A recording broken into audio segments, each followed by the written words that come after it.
Okay, so question 1 is real dice, dice app, diceless. How do you prefer to roll? Now, don't get me wrong, I'm as much a lover of those lovely little multicoloured polyhedrals as the next role player. However, as I find myself doing more and more online games, mostly via Google Hangouts, I have found that it makes things vastly easier for me to have a dice app running in the background.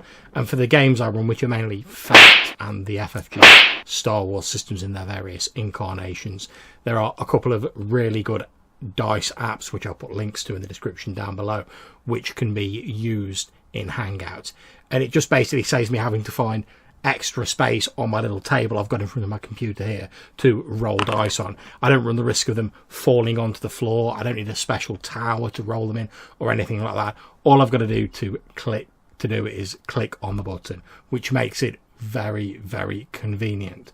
Now, until I started using dice apps on a computer, I'd mainly stuck with using physical dice in terms of face-to-face games. And don't get me wrong, there is something satisfactory about rolling those dice across the table, hearing the clatter, having a nice dice bag, etc.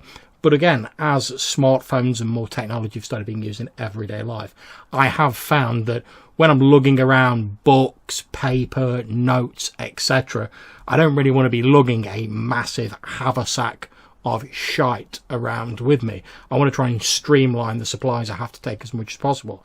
So if instead of having a weighty Santa sack sized bag of dice in my supplies, I can just have my smartphone, which I'll have with me anyway, with a number of different dice apps, some of which are custom made for the games that I'm doing, then that's great. It saves me a lot of time, saves me a lot of hassle, saves me lugging loads of stuff about. It's also really useful for games, like I said, like the FFG games where they have speciality dice.